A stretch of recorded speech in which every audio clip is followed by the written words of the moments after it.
Warga di Kecamatan Ulu Belu Tanggamus mengalami krisis air pasca banjir dan tanah longsor.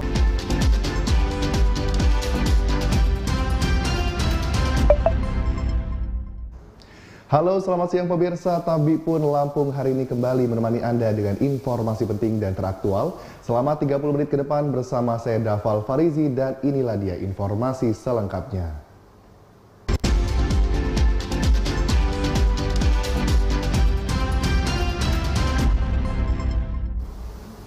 Ya pemirsa, mengawali informasi pada siang hari ini, pasca bencana banjir dan tanah longsor sepekan lalu, warga di Kecamatan Ulu Belu Tanggamus mengalami krisis air. Kebutuhan air warga kini bergantung pada bantuan pemerintah. Usai bencana banjir dan longsor beberapa hari lalu, serta putusnya akses jalan akibat tertutup timbunan tanah, kini masyarakat di Kecamatan Ulu Belu Tanggamus dihadapkan dengan krisis air bersih. Dikarenakan sumber mata air yang rusak akibat tertimbun longsor.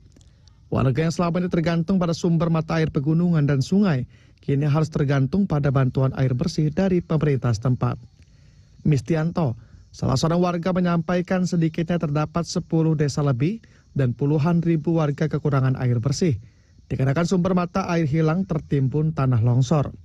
Untuk mencukupi kebutuhan air bersih, warga di Kecamatan Ulu Belu Tanggamus bergantung pada bantuan pemerintah dan pihak swasta. Sebagian warga terdampak tanah longsor masih berada di pos pengungsian di puskesmas setempat. Mas, masalah mata airnya kan ketutupan longsor semua, nggak ada air. Berapa rumah yang terimbas dari longsoran ini? Ya ribuan lah, ribuan rumah. Ribuan rumah. Upaya apa saja yang sudah dilakukan pemerintah dan warga untuk menangani itu? Alhamdulillah ini dari Pertamina dapat air, bantuan air sementara ini. Kalau keinginan kelanjutannya ya bisa dibantu terus sama. Abid TVRI Lampung melaporkan. Sementara itu, ruas jalan penghubung Kecamatan Talang Padang dan Ulu Belu Tanggamus kini mulai dapat dilintasi kendaraan setelah hampir sepekan akses jalan lumpuh akibat timbunan longsor. Pasca hujan deras Jumat lalu, sejumlah titik di wilayah Kabupaten Tanggamus banjir dan longsor.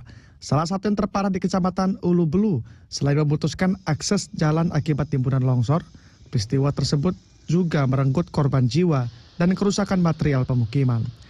Hampir sepekan akses jalan lintas Kecamatan Talang Padang dan Ulu Belu lumpuh, namun kini mulai dapat dilintasi kendaraan roda 2 maupun roda 4. Terdapat 8 titik longsor di sepanjang jalur lintas Talang Padang dan Ulu Belu. 7 unit alat berat diturunkan pemerintah untuk mengevakuasi material tanah yang menutupi badan jalan. Meski kini sudah dapat dilintasi, pihak terkait masih memberlakukan pembatasan kendaraan, terutama kendaraan muatan di atas 3 ton dilarang melintas karena kondisi jalan curam serta licin akibat sisa material tanah. Sudah kita tinjau di beberapa lokasi, beberapa titik, semuanya hampir 8 titik lokasi, dan ini lokasi 13 longsoran di wajibnya. Dan alhamdulillah ini tanggal 29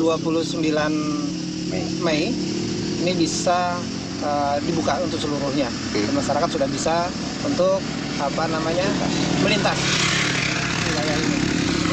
Kita sama semua, sama Pak Kapolsek, sama Pak Dan Ramil, semua sama BPD, Pak Camat juga. Begitu dengan PGE, begitu.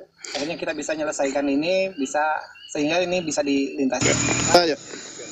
Bagi masyarakat yang ada di wilayah Ulu Belu yang mau melintas ke arah Kecamatan Pulau Panggung dan sebaliknya dari Pulau Panggung melintas ke arah Ulu Belu, kami berharap agar lebih berhati-hati dan waspada.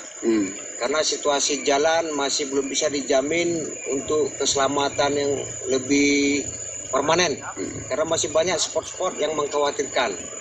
Intinya masyarakat waspada di saat melintas, apalagi cuaca gerimis. Itu aja tambahan untuk bisa dipahami dan dimengerti oleh masyarakat. Mohon kerjasamanya demi kepentingan kita bersama. Masyarakat diimbau untuk berhati-hati, terutama para petani kopi untuk tidak mendekati daerah bertebing, dikarenakan kondisi tanah yang labil dan berpotensi longsor kembali bila hujan deras. Abid TVRI Lampung melaporkan.